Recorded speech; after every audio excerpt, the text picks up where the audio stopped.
भगवान की जय। महाकालेश्वर भगवान की जय। ओंकारेश्वर भगवान की जय। हरेश्वर महादेव की जय। हर हर महादेव, हर हर महादेव, हर हर महादेव, हर।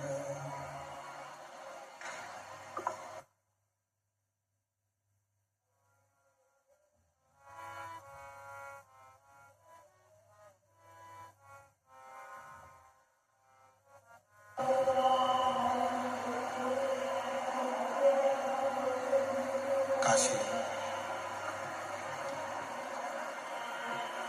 विश्वनाथ उपरदानी त्रिकालदर्शी कैलाश निवासी,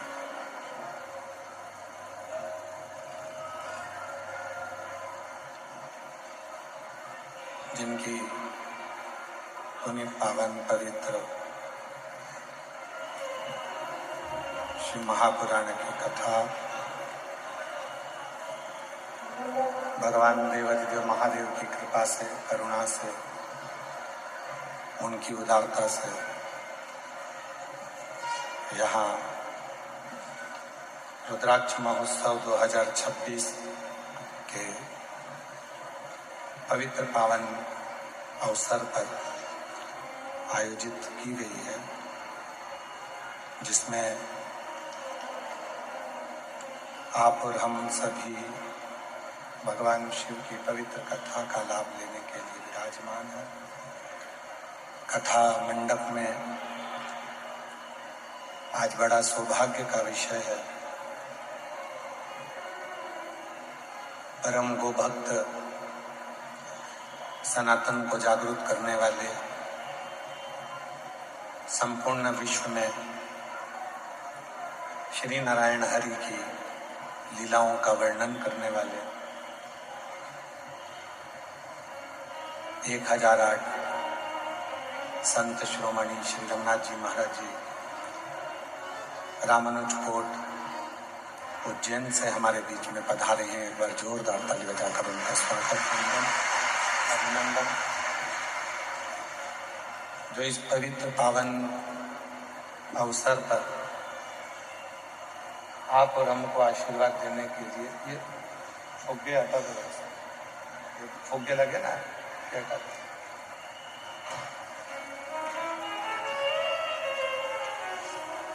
ये वाले फुग्गे देते,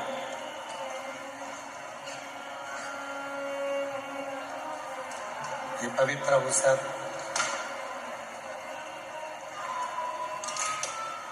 आप और हमको प्राप्त हुआ है। अभी श्री स्वामी जी महाराज जी का सुंदर उद्बोधन सत्संग आप और हमको मिला,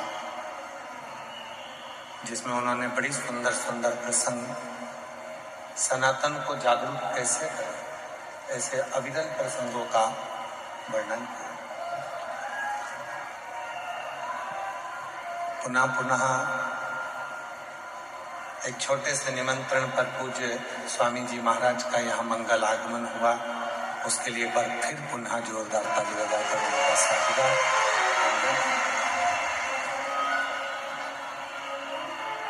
बहुत प्रेम है आपका इस व्यासपीठ पर। कभी भी आप श्री का फोन आता है और आशीर्वाद मिलता है, ऐसी सहज सरल मूर्ति हैं स्वामी जी। कथा के मुख्य यजमान स्वर्गीय महेंद्र भाई मोती भाई पटेल जी की स्मृति में बनलता बहन पटेल, आवाज को क्लियर करो, फेल रही है।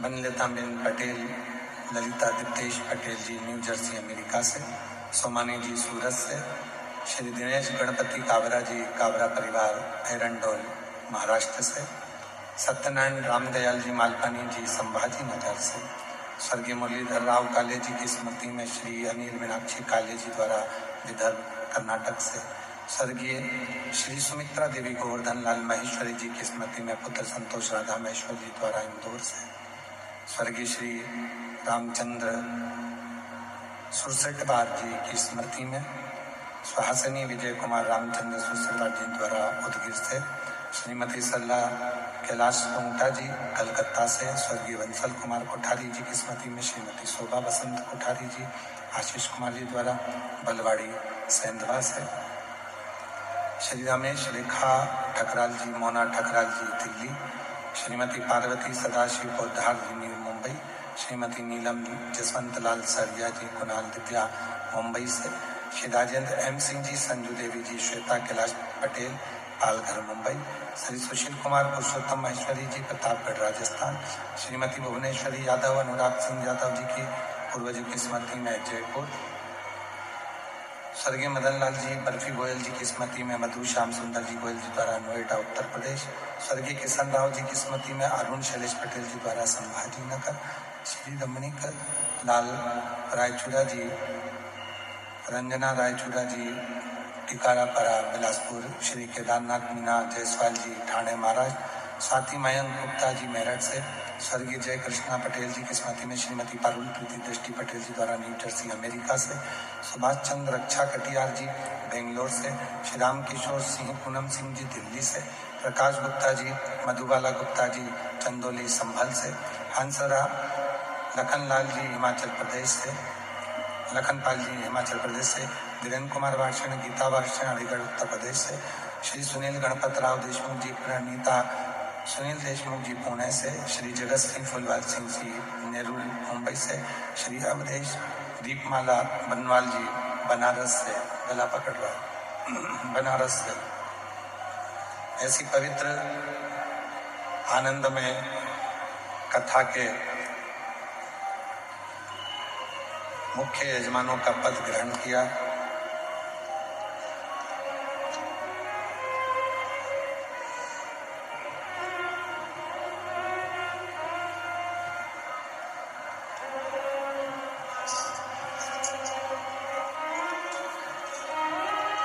कुछ यजमान एक दिवसीय में है, उनके नाम की लिस्ट हमारे पास आई थी, कहीं चली गई है, हम आपको बाद में वर्णन करते हैं, उसको सुनाएंगे। शिव कृपा से, भगवान शंकर की करुणा से, उनकी उदारता से ये पवित्र पावन रुद्राक्ष महोत्सव 2026 अपने गंतव्य की ओर बढ़ता हुआ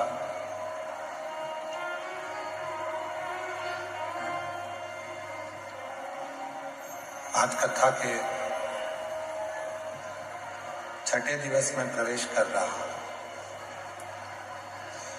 कथा का छठा दिन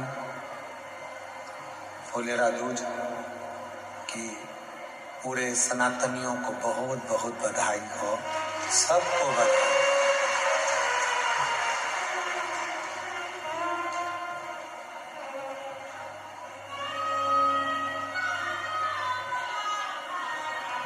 आज ही का वो दिन है जिस दिन माँ जगत जननी जगदम्बा ने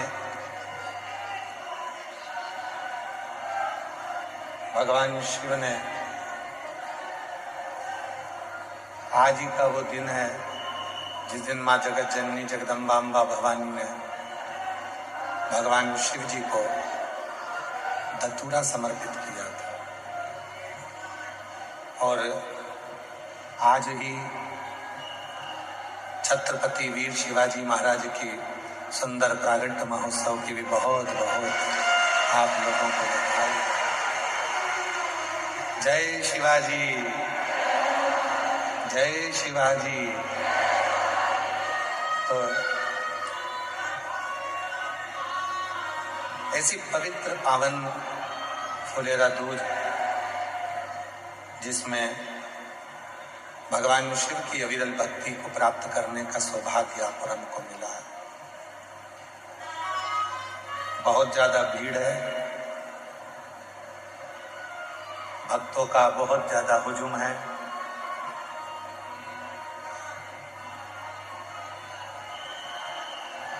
एक भक्ति और एक मुक्ति,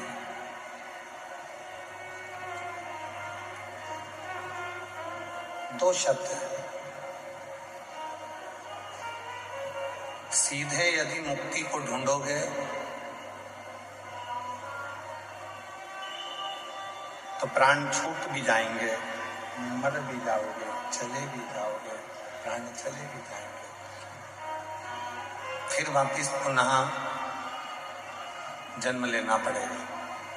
रोज जैसे सेट करते हो वैसा कर दो।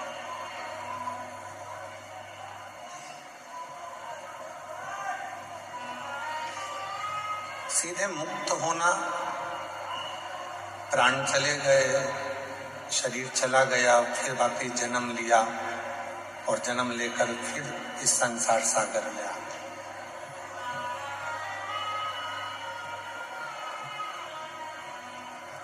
पुनरपि जननम और पुनरपि मरणम के जो प्रपंच है, उसी संक्राला में यदि हम चल रहे हैं तो ये केवल मुक्ति का पथ नहीं हो सकता।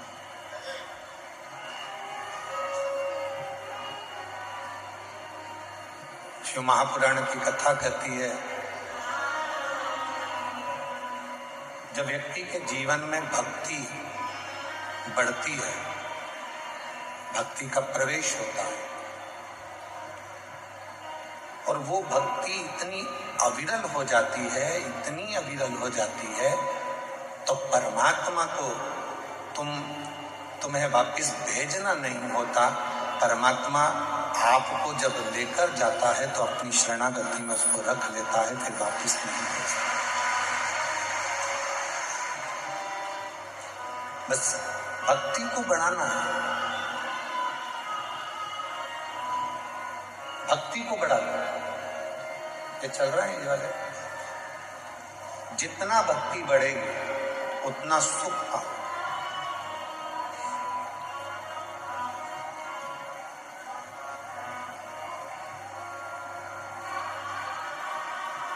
मकान लोन पर मिल सकता है,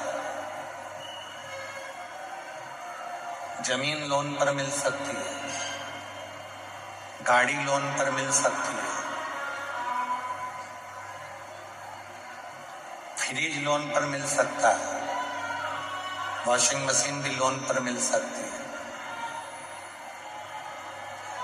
सोना और चांदी भी लोन पर मिल सकता है।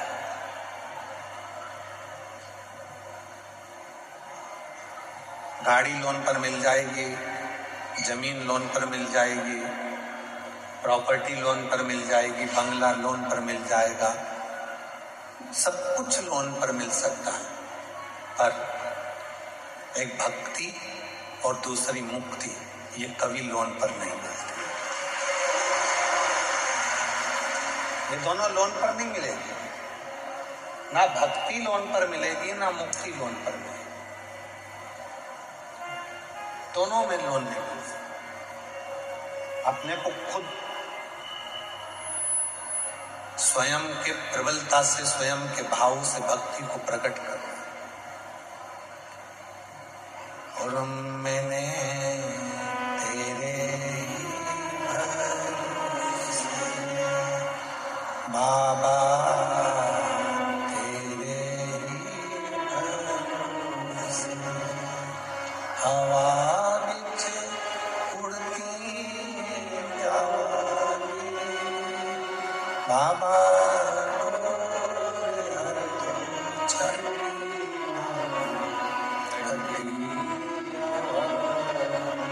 भोले मैं तेरी शंभू में तेरी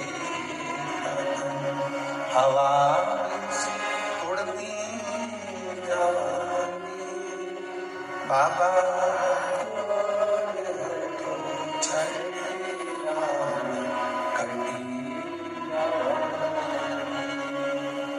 एक भक्ति दूसरी मुक्ति, ये कभी लोन पर नहीं मिलती, कभी लोन पर नहीं मिलती। आपको स्वयं धारण करना, आपको स्वयं अपने भीतर उतारना और इतनी शिव की भक्ति कर लो इतनी शिव की भक्ति कर लो कि मुक्ति मांगना ही नहीं पड़े और परमात्मा मुक्त कर दे। इतनी भक्ति करो।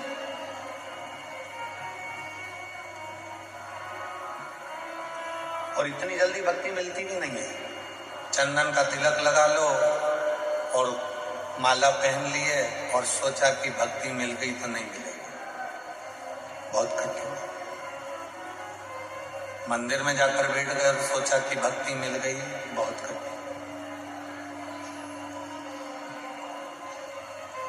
तीर्थ में जाकर बैठ गए और सोचा कि भक्ति मिल गई, नहीं मिल सकती। गंगा यमुना के तट पर जाकर बैठ गए और सोचा कि भक्ति मिल जाएगी, नहीं मिल सकती, नहीं मिल,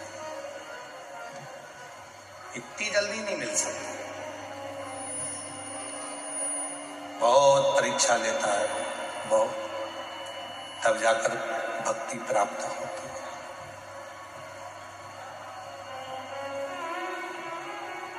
मेरी माताओं, मेरी जीजियों, मेरे जीजाओं, मेरी बेटियों, मेरे बेटाओं, मेरे बुजुर्ग माँ बाप, माता पिता, आपसे एक बात पूछें। जितनी भी मेरी माताएं बैठी हैं, मेरी जीजियां बैठी हैं, जीजाओं से तो इस प्रश्न को हम नहीं कर सकते, क्योंकि हो सकता है कोई जीजा इसका उत्तर भी दे सकते हैं, पर प्रश्न है मेरी जीजियों से।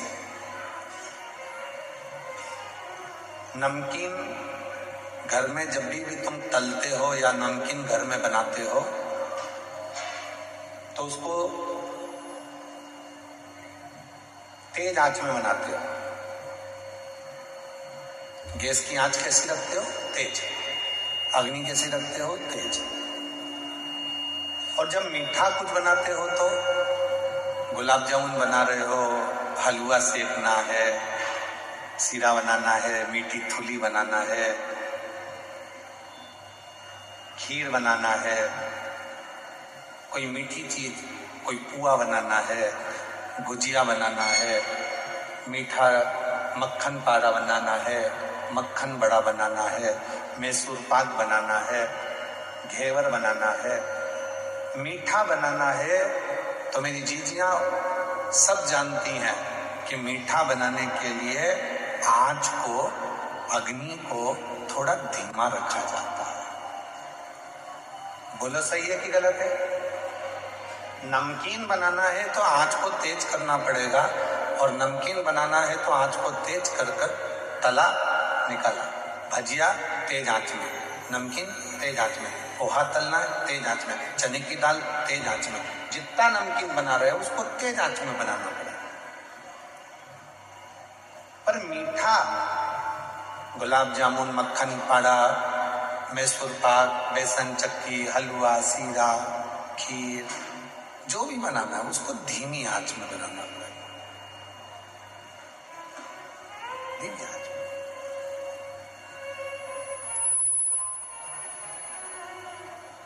बस भक्ति भी वो मीठा है जिसको धीरे धीरे धीरे धीरे, जैसे आटे को सेको, धीरे धीरे सुगंध आने लगती है आटे के सिकने की, उसके बाद फिर वो हलवा तैयार हो जाता है, सीरा तैयार हो जाता है।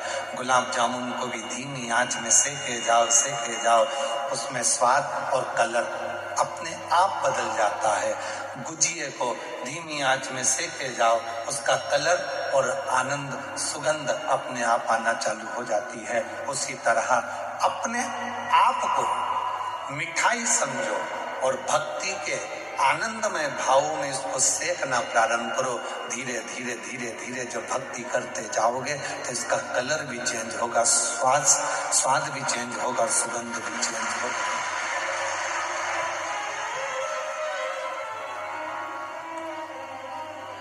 ये चेंज होगा।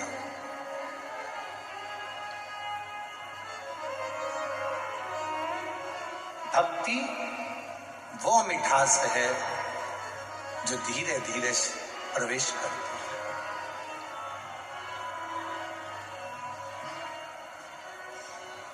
राम जी ने किनके झूठे बेर खाए थे? जम के बोलो। शबरी के। किनके घर गए थे? शबरी के घर। राम जी किनके घर गए थे?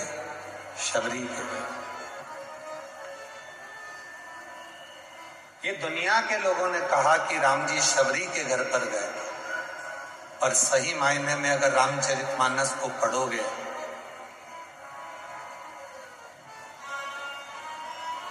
स्कंद पुराण का मानस खंड यदि पढ़ोगे तो उसमें आता है कि राम, मेरे भगवान श्री राम शबरी के दरवाजे पर नहीं सब्र के दरवाजे पर गए थे।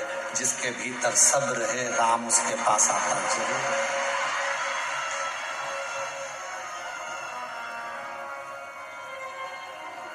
स्कंद पुराण का मानस खंड कहता है, गीता प्रेस गोरखपुर की स्कंद पुराण लेकर आओ, उसका मानस खंड पढ़ो।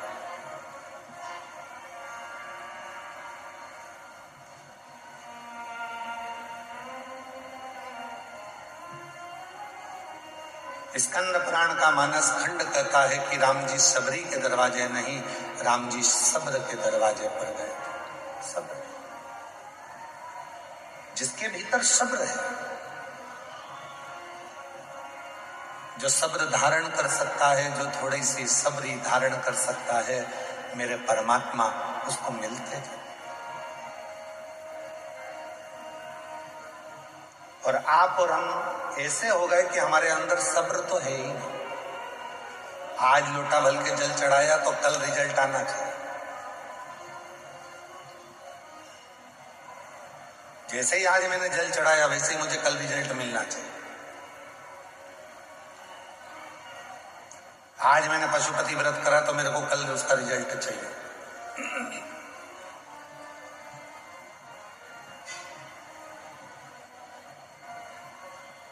आज मैंने धतूरा चढ़ाया तो मुझे उसका रिजल्ट कल चाहिए। सब्र नहीं है। मेरी जीजियों, मेरे जीजाओं, मेरी बेटियों, बेटाओं, मेरे बुजुर्ग माता पिता, ध्यान देना, सबरी मैया ने कितना सब्र धारण कर कर रखा होगा कि मातंग बाबा कहकर गए हैं कि राम आएंगे, राम आएंगे। कितना सब्र धारण करा है, कितना सब्र।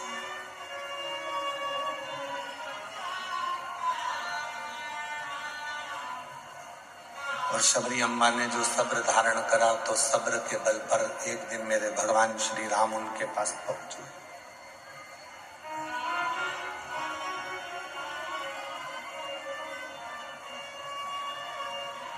रोज झाड़ू लगाती थी, रोज रंगोली डालती थी, फूलों की सेज बिछाती थी, रोज प्रतिदिन भगवान का इंतजार करती थी, रोज।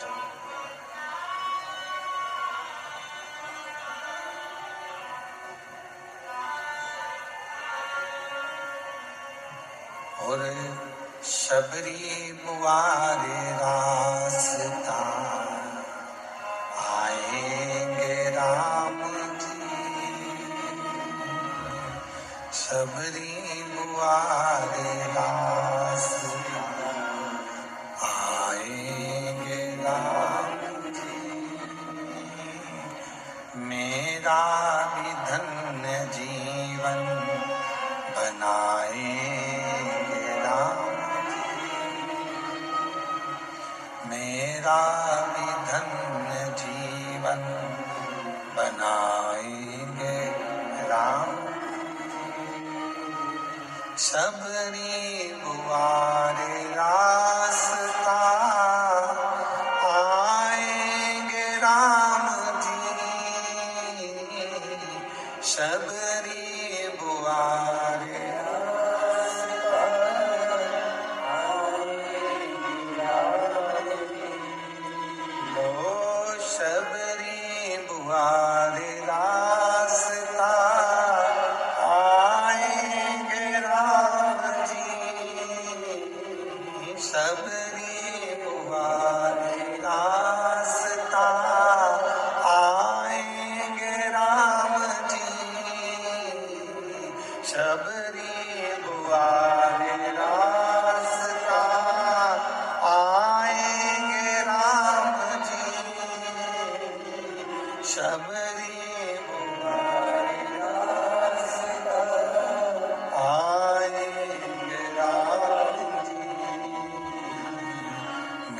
मेरा भी धन्य जीवन बनाए मेरा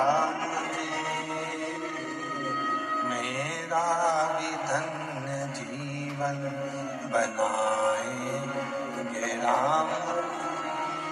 शबरी रोज बुआरी लगाती है, शबरी रोज झाड़ू लगाती, शबरी रोज बुआरी काटती, प्रतिदिन झाड़ू लगा रही है, प्रतिदिन बुआरी काट रही है, रोज सेज बिछा रही है, रोज परमात्मा को बुलाने का इंतजार कर रही है। सब्र रखो थोड़ा सा, थोड़ा सा सब्र। पशुपति व्रत करा, थोड़ा सब्र रखो। शिव जी पे 1 लोटा जल चढ़ाते हो रोज, थोड़ा सब्र रखो। आज फुलेरा दूज पे बाबा को धतूरा चढ़ाया है, थोड़ा सब्र रखो, इंतजार करो। एक बच्चे को भी जन्म लेने में 9 महीने लगते हैं और तुम पशुपति व्रत करके सोचती हो कि बस अब भी हो जाए मेरा काम, अब भी। लोटा भर के जल चढ़ाने से तुम सोचती हो कि मेरा काम बस कल ही हो जाना चाहिए। एक बच्चा भी जन्म लेता है तो उसको 9 महीने लगते हैं। एक बीज को पृथ्वी में डालते हैं तो अंकुरित होने में 1 हफ्ता लग जाता है, 15 दिन लग जाते हैं, 1 महीना लग जाता है, 2 महीना लग जाता है, और तुम्हें तुरंत उसका फल चाहिए। तुरंत फल के चक्कर में तुम कहीं ना कहीं किसी ना किसी बाबा जोगी के चक्कर में पड़ जाओगे, आडंबर में फंस जाओगे और तुम्हारी जिंदगी बर्बाद कर लो।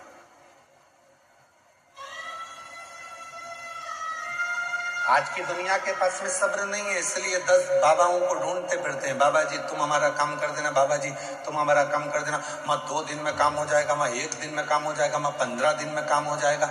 अगर ऐसा ही काम 2 दिन में 5 दिन में होता रहता तो बाबा खुद का काम कर लेता। सब्र रखना पड़ेगा। मैजिक नहीं है कि चुटकी बजाई और काम हो गया।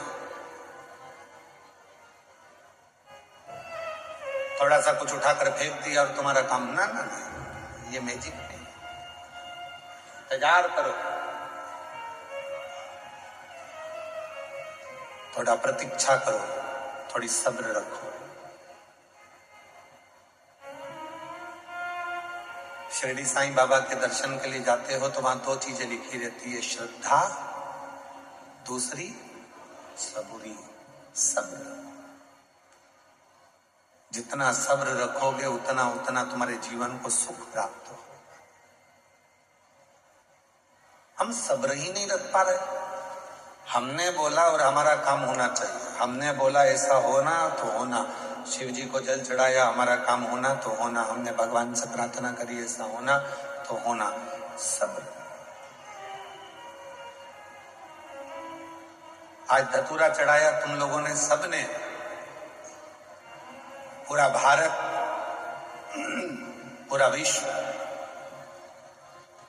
आज शिव जी को धतूरा चढ़ा रहा है और कई जगह पर धतूरे की कीमत 100 रुपए हो गई है।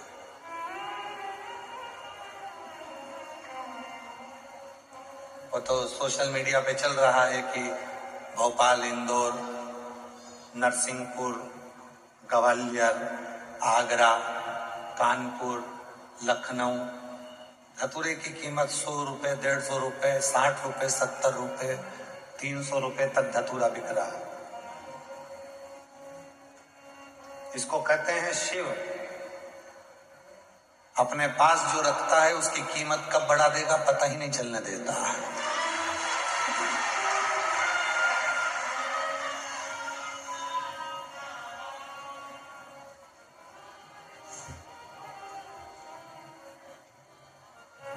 आज आप लोगों ने हल्दी लगाकर धतूरा चढ़ाया है, शिव जी को प्रार्थना करी है, निवेदन करा है, विनती करी है, विनय करा है, बाबा को अपने मन की बात कही है।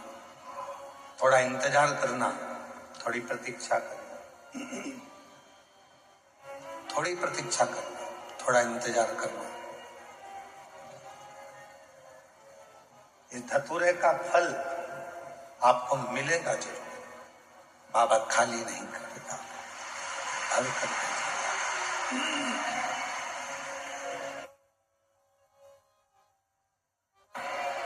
भेजेगा वो, उसका फल आपको मिलेगा। एक लोटा जल चढ़ा रहे हो तो उसका भी फल आपको मिलेगा। पशुपति व्रत कर रहे हो तो उसका भी फल आपको मिलेगा।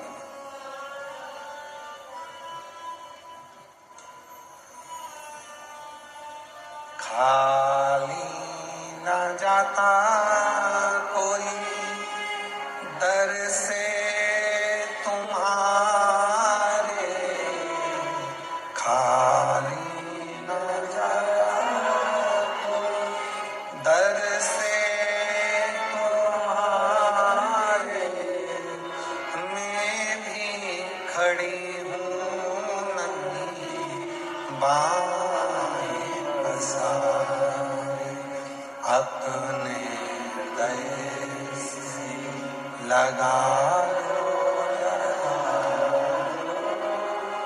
गिरा जा रहा हूँ, उठा भोले अपने दर से अब तो ना टालो, गिरी जा रही हूँ, उठा। उसका फल आपको प्राप्त मिलेगा। सब्र रखना, इंतजार करना।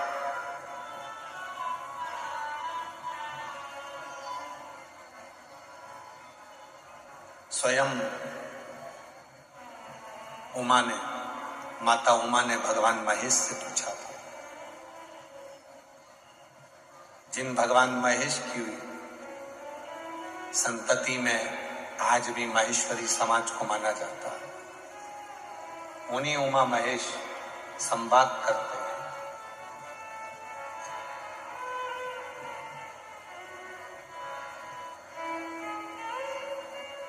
उन्हीं उमा महेश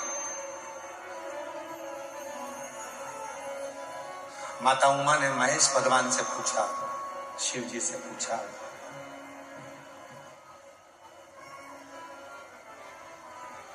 आपकी और हमारी जो संतति होगी, आपका और हमारा जो वंश बढ़ेगा, जरा ध्यान देना इस प्रसंग पर। सब अपने व्यापार में, सब अपने व्यवसाय में, सब अपनी नौकरी में, सर्विस में व्यस्त हो जाएंगे कलिकाल में।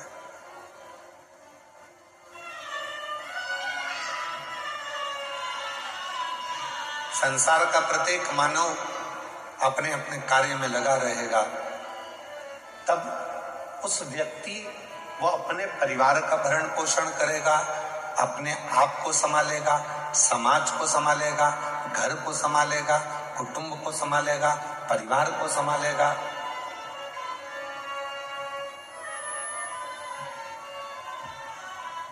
हो सकता है वो आपको भूल जाए, हो सकता है वो आपका स्मरण ना कर पाए, तब आप उस जीव को मुक्त कैसे करेंगे, उसके कार्य को सफलता कैसे देंगे, उसको फलित कैसे करेंगे। भगवान महेश ने मां उमा को जो कहा वो आपकी जिंदगी में उतार कर रखना।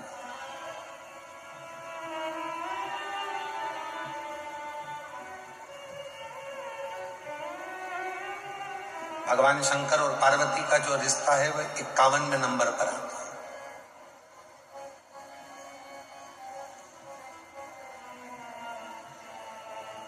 माता सती और शिव जी का जो विवाह है वो 49वें नंबर का है। 50वें नंबर में बीच में सती और पार्वती के बीच में एक भगवान शिव और माता पार्वती का, सती का प्रागट्य पूर्व हुआ है, जिसमें माता पार्वती जी कोयल बनी है और भगवान देवाधिदेव महादेव नीलकंठ बने हैं। ये बीच में।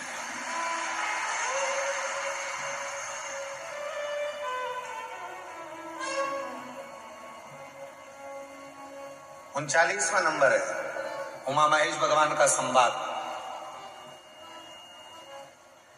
और उन संवादों में माता पार्वती जी ने पूछा कि जीव को मान लो तुम्हें भूल गया, तुम्हारा स्मरण नहीं कर पाया, तुम्हारा भजन नहीं कर पाया, तुम्हारे मंदिर तक भी नहीं पहुंच पाया, तुम्हें भूल गया, तुम्हारे मंदिर तक भी नहीं पहुंचा, तो उसकी गति कैसे होगी, उसकी मुक्ति, उसका कार्य सिद्ध कैसे होगा, उसको सफलता कैसे मिलेगी। तो जो भगवान महेश ने मां उमा को कहा, संपूर्ण जगत के लोगों को याद रखना चाहिए।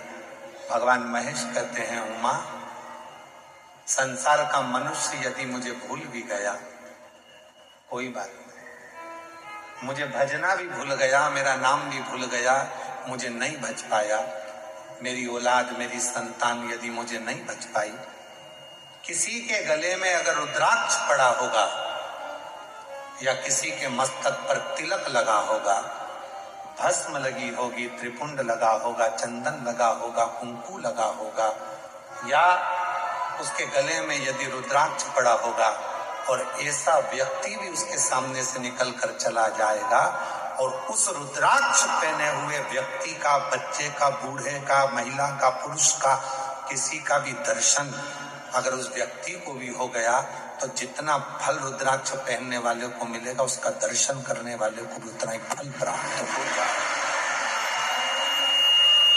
उतना ही फल प्राप्त हो जाएगा। एक रुद्राक्ष में कितना बल होता है जरा ध्यान करिएगा। एक रुद्राक्ष,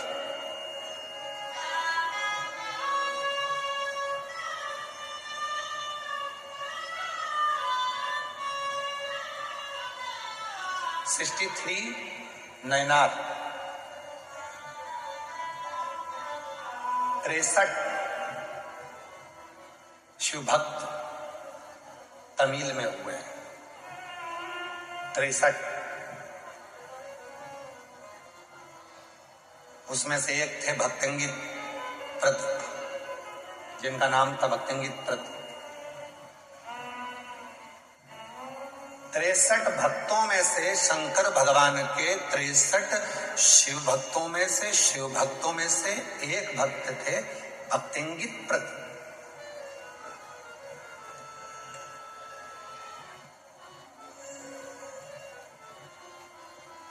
बहुत बड़े पैसे वाले थे, बहुत बड़े। उनके पिताजी भी हीरे पन्ने का काम करते थे और भक्तंगित प्रत पिताजी के जाने के बाद वो भी हीरे पन्ने का काम करते थे। मां कावेरी के तट पर रहते थे। जैसे उत्तर में मां गंगा की पूजन होती है, वैसे ही दक्षिण में मां कावेरी की पूजन होती है। शिव जी के भक्त तो थे ही नहीं, उनका नाम स्मरण में था ही नहीं, वो पहले भक्त नाम ही नहीं था उनका।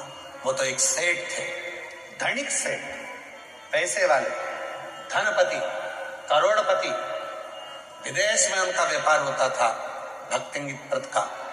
खूब दौलत थी, खूब धन था, खूब व्यापार था, कोई कमी नहीं थी।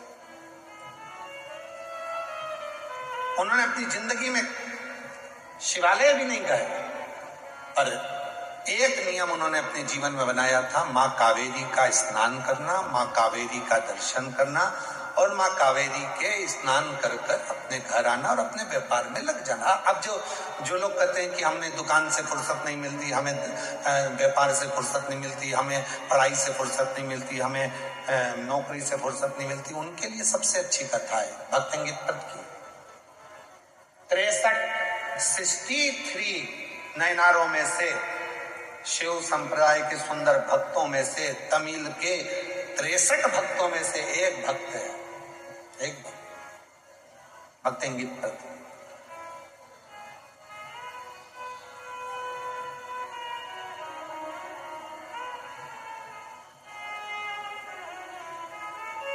मां कावेरी का स्नान करते थे, पूजन करते थे और आ जाते थे, अपने काम में लग जाते थे। दिन भर काम काम काम, अपना काम जो है उसमें लगे। धर्म पत्नी के औलाद नहीं थी, संतान नहीं। सारी दुनिया के जितने भी वेद थे, डॉक्टर थे, सबको दिखाया गया, वेदों को दिखाया। अब पैसा की कमी तो थी नहीं, फिर भी उनके घर में औलाद का सुख नहीं आया भक्तिंगित प्रत के। और जब भक्तिंगित प्रत के घर में जब संतान नहीं हुई तो उन्होंने विचार कर लिया कि ये दौलत, ये हीरे, ये जवाहरात, ये धन, ये दौलत किस काम। अब व्यापार करूंगा पर मेरा व्यापार मैं नहीं संभालूंगा, मेरे नौकर संभालेंगे, सेवक संभालेंगे, और अपन तो अपनी बस घर में आराम करेंगे। वही की वही करते हैं। धर्म पत्नी का नाम था वसुमती। वसुमती ने एक दिन पूछा अपने स्वामी से कि तुम आजकल दुकान पर नहीं जाते, व्यापार नहीं करते, विदेश यात्रा नहीं कर रहे हो, हीरा जवाहरत बेचने के लिए नहीं जा रहे हो। भक्तिंगित प्रत ने कहा कि मुझे अब जाने की जरूरत नहीं है, अब नहीं जाऊंगा। किसके लिए कमाऊंगा? जब औलाद ही नहीं है तो फिर कमाना क्या? अब नहीं जाऊंगा, अब नहीं जाऊंगा मैं, अब मुझे जाना ही नहीं। फिर भी धर्म पत्नी वसुमती ने उनको धीरे धीरे धीरे धीरे काम पर भेजा। एक दिन की बात थी। भगवान शिव करुणा कैसे करते हैं वो देखिए, कृपा कैसे करते हैं। आज कावेरी का स्नान कर कर जब आ रहे थे, एक कोई शिव भक्त, गले में रुद्राक्ष लाल धागा था और एक रुद्राक्ष लटक रहा था उसमें। उस रुद्राक्ष के आगे आगे झूलने से उस भक्तिंगित प्रद के नेत्र चले गए और उसने उस शिव भक्त के चेहरे का दर्शन कर लिया। कई लोग कहते हैं सीवर वाले गुरुजी कोई कथा, ऐसी ऐसी कथा लाते हैं कि वो हमको, तो हम फिर कहें 63 नयनार में से भक्तिंगित तत्त का कथा निकालना। 63 शंकर भगवान के भक्त जो तमिल में हुए हैं उसमें से एक भक्त की कथा ये है कि रुद्राक्ष पहनने वाले के मात्र मुख का दर्शन कर लो तो भी शिव के दर्शन का फल प्राप्त हो जाए। कोई कहता है कि रुद्राक्ष क्या महिला नहीं पहन सकती? कौन सी पुराण में लिखा है कि रुद्राक्ष महिला नहीं पहन सकती? कोई कहता है रुद्राक्ष क्या लड़कियां नहीं पहन सकती? शिव महापुराण की कथा कहती है मेरी जगत जननी जगदम्बा तो कुमारी अवस्था में हिमालय राज ने उनके गले में रुद्राक्ष धारण कर दिया था। मां पार्वती के गले में रुद्राक्ष बाल्य अवस्था से था, कुमारी अवस्था से था।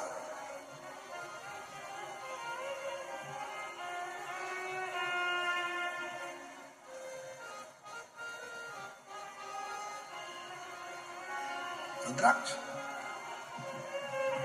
जिसको तुम धारण कर, कोई व्यक्ति पहना। यहाँ आते हैं कई भक्त जो बेलपत्री लेने के लिए आते हैं तो हम देखते हैं उनके गले में रुद्राक्ष, कोई भाई है, कोई बच्चे हैं, कोई माताएं, उनके गले में जब रुद्राक्ष दिखता है तो रुद्राक्ष जब जिसके गले में दिखता है तो हम उसके चेहरे का दर्शन जरूर करते हैं। क्यों? उसमें मेरा शिव बसा है, इसलिए वो रुद्राक्ष पहनकर यहाँ पर। और जिसके गले में रुद्राक्ष नहीं होता वो बाजू में खड़े होकर भी चिल्लाता रहता है बाबा जी बाबा जी बाबा जी, to भी हम उसको देखते ही नहीं। रुद्राक्ष है तो दृष्टि अपने आप जाती है।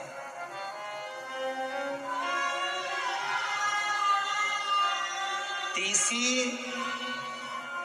ट्रेन का जो टीसी होता है, टिकट काटने वाला होता है, तुम टिकट लेकर बैठोगे तो तुम्हारे पास वो टीसी आएगा ही नहीं। टीसी हमेशा पहचानता है, जिसके पास टिकट नहीं होता उसको टीसी तुरंत देख लेता है, यही है। अच्छा, उसके पास में कोई जड़ी बूटी तो है नहीं, उसके पास कोई जादू भी नहीं है कि वो तुम्हारे बिना टिकट को तुरंत पहचान लेता है। उसको वो निगाह से पहचान जाता है, उसके हाव भाव से पहचान जाता है कि इसके पास में टिकट है और इसके पास में टिकट नहीं है। बस टीसी उसके मन के अनुभव से समझ जाता है। उसी तरह शिव का भक्त आपके गले में अगर रुद्राक्ष होगा तो आपका केवल उस गले का कंठ देखकर, आपका हाव भाव देखकर समझ जाएगा कि इसने रुद्राक्ष धारण कर रखा है, तो दृष्टि चलेगी।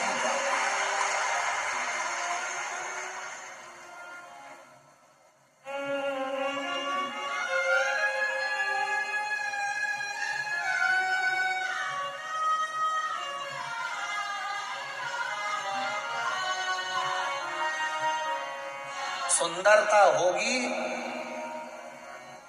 तो लुच्चे जरूर देखेंगे,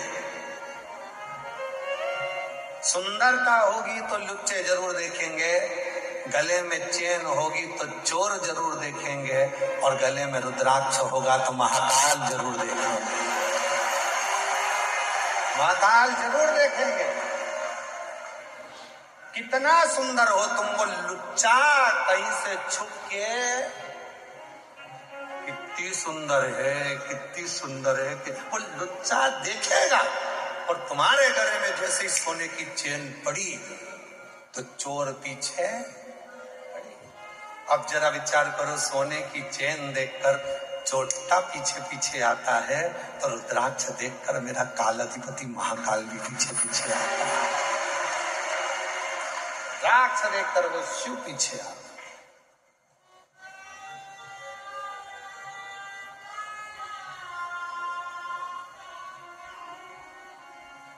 नैन लड़े त्रिपुरारी से मैं उनकी,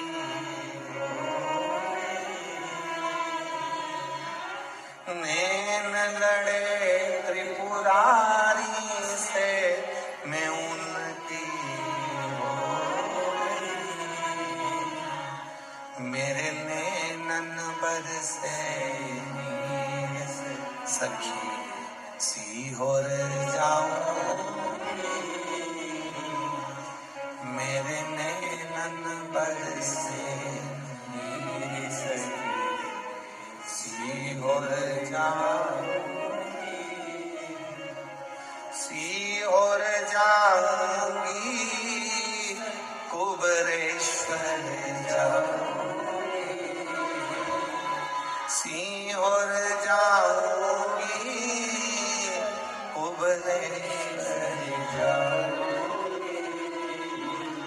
मेरे नैनन बरसे सीहोर जाऊंगी,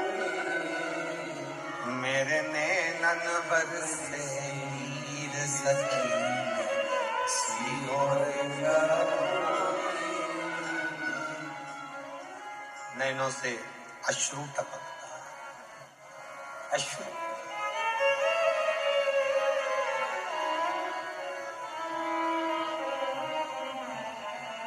कल दो माताएं बात कर रही थी दरवाजे के बाहर बैठकर,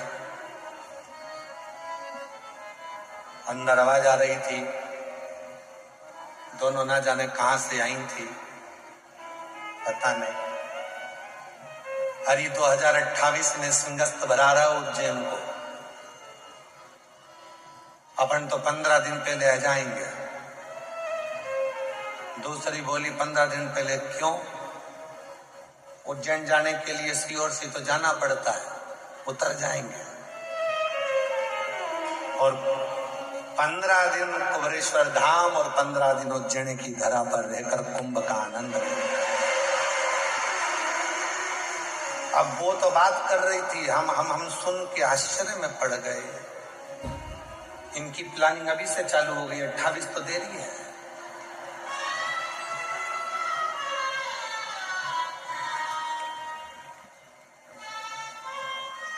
शिव को बचो, रुद्राक्षी यदि गले में है तो मेरा महाकाल मेरा शिव देखता है, शंकर देखता है। कोई परखैया सोना खरीदना है तो जो सोने की परख रखता है उसको साथ लेकर जाओ। पहले ऐसा होता था शादी ब्याह में, चांदी की रकम लेना है तो चांदी की पहचान, जिज्जी तुम हमारे साथ चलना हो, तुम अच्छे से देख लेती हो कि कौन सी साड़ी अच्छी है, बहू को चढ़ावे में देना है, बेटी की शादी में देना है, तो तुमको ज्यादा परख है। जिसको कपड़े की परख है उसे कपड़े में ले गए, जिसको सोने की परख थी उसको सोने में ले गए, जिसको इलेक्ट्रॉनिक सामान की परख है तो मामा जी से कह दो कि वो आएंगे तो फ्रिज देख ले कौन सा लेना है, क्योंकि उनको ज्यादा अंदाजा है। मामा जी फ्रिज देख रहा, जिसको कपड़े का ज्ञान था वो कपड़ा देख रहा है, जिसको सोने का ज्ञान था उसको सोना देख। सोने की परख वाले को सोना लेने जाओ तो साथ ले जाओ, कपड़े की परख वाले को कपड़ा लेने जाओ तो साथ ले जाओ। इलेक्ट्रॉनिक सामान की परख वाले को इलेक्ट्रॉनिक सामान लेने जाओ तो साथ ले जाओ, लकड़ी की परख करने वाले को, लकड़ी की पहचान वाले को लेकर जाओ। उसी तरह यदि भोलेनाथ से मिलना है तो किसी भोले के भगत के साथ रम जाओ, तो वो भगत अपने आप शिव से मिला, उसके साथ रमना पड़ेगा। रमना से मतलब है भजन करना पड़ेगा, स्मरण करना पड़ेगा, संकीर्तन करना पड़ेगा, मंत्र जाप करना पड़ेगा, स्मरण करना पड़ेगा। और कोई तुमसे कह दे कि तुम अपना घर छोड़कर मेरे साथ सन्यासी बन जा, तुम अपना घर छोड़कर साधु बन जाओ, तुम अपना घर छोड़कर तपस्वी बन जाओ, तुम अपना घर छोड़कर गंगा के तट पर जाकर बैठ जाओ, उससे कह देना सीहोर वाले महाराज ने मना करा है, हम ना सन्यासी बनेंगे, हम ना तपस्वी बनेंगे और ना हम कहीं जाकर बैठेंगे। हम सीहोर वाला बाबा कहता है कहीं मत जाओ, अपने घर में रहो और उस परमात्मा को याद करते रहो, तुम्हारा घर ही तुम्हारा गंगा का तट बन जाए। कहां भटकना, कहां जाना, क्यों भटकना हमको यहां से?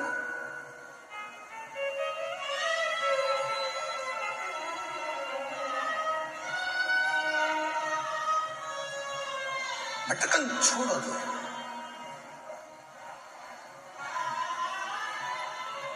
भटकन छोड़। शिव कथा कर रहे हैं, भगवान शंकर का चरित्र कर रहे हैं।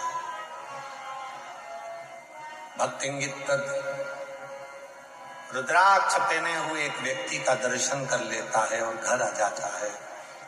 घर आकर उसने अपनी धर्म पत्नी वसुमती से कहा कि आज मुझे मार्ग में एक कोई रुद्राक्ष पहना हुआ कोई भक्त नजर आया, उसको देखकर बड़ा अच्छा लगा। अब एक रुद्राक्ष क्या क्या कमाल करता है वो शिव पुराण की कथा में, इन तमिल के 63 शिव भक्तों की कथा में से एक भक्तिंगित व्रत की कथा कर रही है। भक्तिंगित एक रुद्राक्ष कितना कमाल करता है वो देखिए। जो दुनिया के लोग कहते हैं सीहोर का रुद्राक्ष, कुबरेश्वर धाम का रुद्राक्ष, और सत्यता है जिसने इस कुबरेश्वर धाम का रुद्राक्ष लिया है उसको मालूम है कि रुद्राक्ष ने क्या कमाल किया है, उसको मालूम है। इसको मिला तो क्या,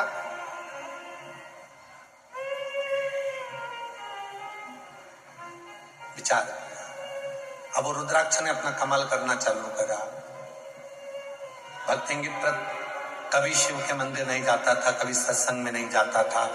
उस रुद्राक्ष के पहने हुए व्यक्ति का मुख का दर्शन करा और फिर भक्तिंगित व्रत दूसरे दिन कावेरी का स्नान कर आ रहे थे। कानों में सूचना मिली कि पास में कोई संत प्रवचन दे रहा। पहुंच और रुद्राक्ष खींच लाया।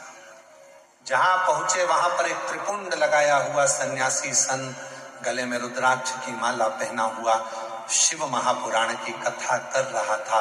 भक्तिंगित व्रत वहीं बैठ गए और बैठकर कथा को सुनते रहे। मन लग गया। एक रुद्राक्ष ने उसको एक ऋषि के पास भेज दिया, ऋषि ने उसको कथा सुनाकर शिव के पास भेज दिया। अब तो भक्तिंगित व्रत घर पहुंचा तो अपनी धर्म पत्नी से बोला कल से तू भी कथा में चल। धर्म पत्नी भी स्नान करती है, पूजन करती है, कावेरी का स्नान कर कर संत के प्रवचन में शिव पुराण सुनने के लिए बैठ जाती है।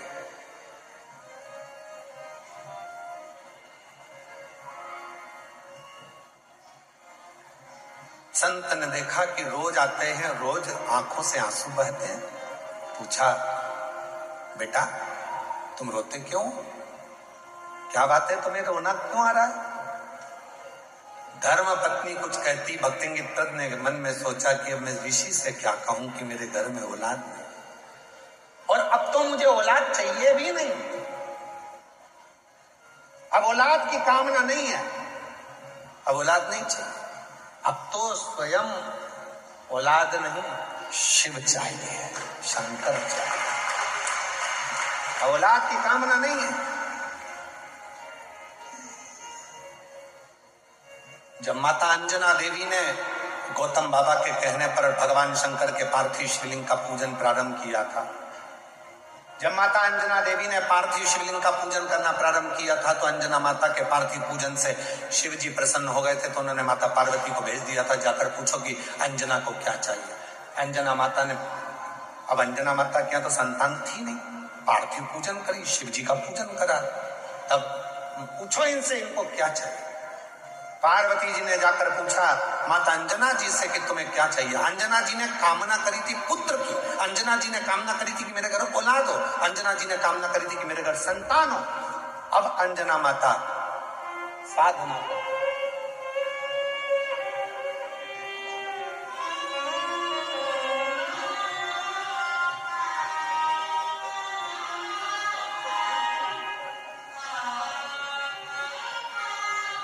एक बार स्वामी जी के लिए जोरदार ताली बजाकर साधुवाद, जिन्होंने अपना कीमती समय रुद्राक्ष महोत्सव के इस पवित्र अवसर पर दिया।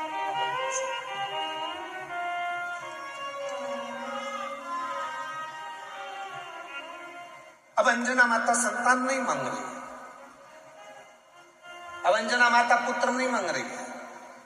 पार्वती जी ने पूछा क्या चाहिए तुमको, तुमने तब साधना करी, पार्थिव पूजन किया, क्या चाहिए। अंजना माता कहती है मैं चाहती हूं कि मुझे शिव मिले, मेरे बेटे के रूप, मेरे घर में शंकर भगवान प्रकट हो। पार्वती जी ने शिव जी से कहा तो शिव जी ने कहा बड़ा मुश्किल है, मेरे अंश अंश अंश अंश अंश अंश अंश अंश 1000 गुना अंश को भगवान शिव कहते हैं जब प्रकट करा जाए तब एक अंश में अंजना माता के गर्भ से प्रकट कर सकता हूं। शंकर सुमन केसरी नंदन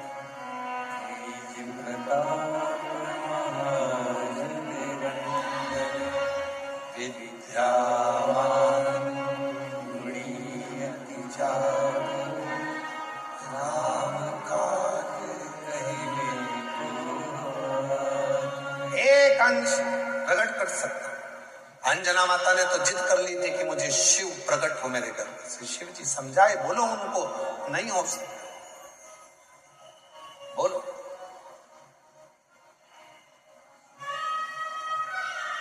और वंश भी कितना भारी था, विचार करिएगा।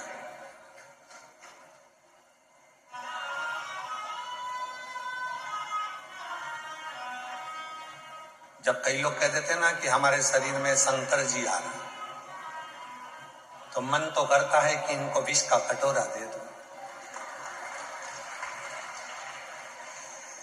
फिर कोई कहता है कि हमारे शरीर में हनुमान जी आ रहे,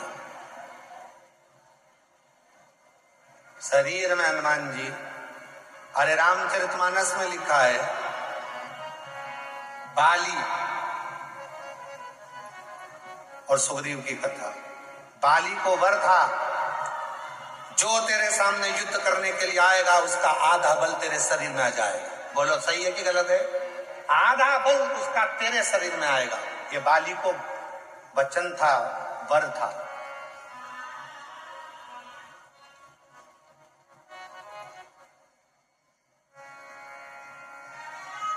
सुग्रीव के मित्र थे हनुमान जी महाराज। सुग्रीव चाहता तो हनुमान जी को भेज देता, हनुमान जी से बोला भी था, हनुमान जी नहीं गए। हनुमान जी ने कहा मैं चले गया और मुझे इसने देख लिया तो मेरे शरीर का आधा बल इसको चले जाएगा, तो ये फट जाएगा बीच में से। आधा बल तो जाने तो, एक अंश बल मेरा चले गया तो शरीर ही नहीं रहेगा, नसें सब फट कर रक्त निकलने लगेगा। और जो दुनिया के लोग कहते हैं हमारे शरीर में हनुमान जी आ गए, कोई कहे हमारे शरीर में शंकर जी आ गए, अगर आज अच्छे से आ गए तो ये नसें बीच में से फट जाएगी, एक अंश नहीं बचेगा। इसलिए फालतू के चक्कर में पड़ो मत, एक लोटा जल सारी समस्या का हल। व्यर्थ की चिंता करो मत कि हम वहां जाएंगे तो वहां से ये होगा, वहां जाएंगे तो वहां से ये होगा, कुछ नहीं होने वाला। अपनी मेहनत अपने को करना है, अपने कपड़े अपने को पहनना है, अपने को खांसी चले तो अपने को खांसना है, अपने को हाथ में खुजाल चली तो अपने को खुजालना, अपने को भूख लगी तो भोजन अपने को करना है। रात को पानी भी गिरेगा तो अपने को खुद उठ के जाना है, पड़ोसी से कहोगे ले चल भैया, तो खुद का बैग ले जाएगा, तुमको नहीं ले जाएगा। बोलो बोलो, कल रात को 2:42 पे पानी आया, 12:38 पर पानी आया रात्रि। हम सब समय पे जग रहे थे, पूरी रात तुम्हारे चक्कर में नींद ना आई है। पूरी रात सीहोर में पानी था, अष्टा में पानी था, अमलाय तक पानी था, चौराहे पर पानी था, पर मेरे कुबेर भंडारी ने हाथ में झेल रखा था कि थोड़ा सब दूर चल।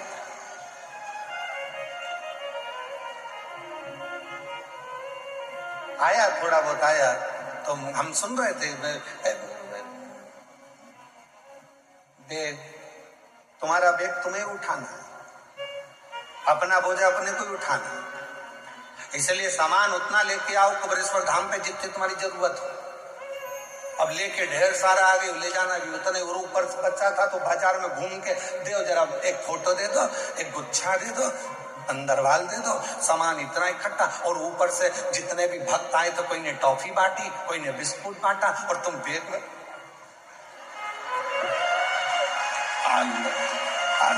और पूरा बैग भरचक। क्योंकि घर जाएंगे तो बच्चे पूछेंगे दादी क्या लाई, ले टॉफी, ले बिस्कुट।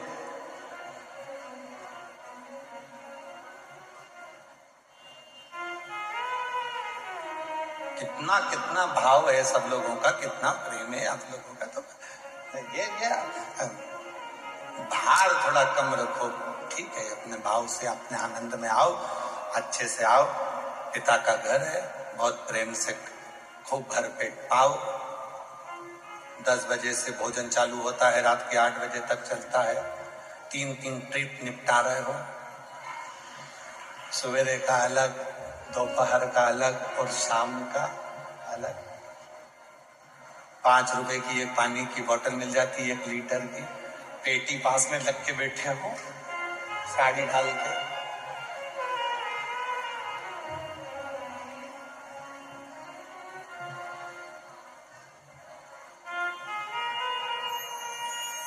कितना प्रसन्नता है, कितनी प्रसन्नता। शिव शिव है। तो ये विचार भक्तिंगित प्रत के मन में आ गया, और भक्तिंगित प्रत पत्नी को लेकर गया। वसुमती ने कथा सुनी, मन लग गया कथा में। अब संतान में नहीं मांग रहे हैं भक्तिंगित प्रत, अब औलाद नहीं मांग रहे हैं, अब उन्हें संतान नहीं चाहिए, अब शिव चाहिए। जो तू मिल गया तो सारा जहां मिल गया, जो तू मिल गया तो सारा जहां मिल गया।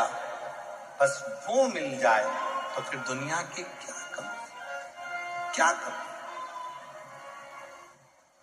हमने पहले भी कहा, कई लोग कहते हैं सीहोर वाले महाराज के यहाँ से बिठले सेवा समिति द्वारा क्या सीहोर में जाते हैं चंदा लेने के लिए, या रसीद कटती है, या कोई गांव में जाते हैं। गांव में भी किसी के घर जाकर कभी नहीं कहते कि 1 किलो गेहूं देना, कि चावल देना, या किसी के दरवाजे पर जाकर नहीं कहते, क्योंकि मेरा कुबेर भंडारी तुम्हारे भंडार भरता है और तुम खुद उस भंडार को लाकर भरते हो, तो क्यों किसी की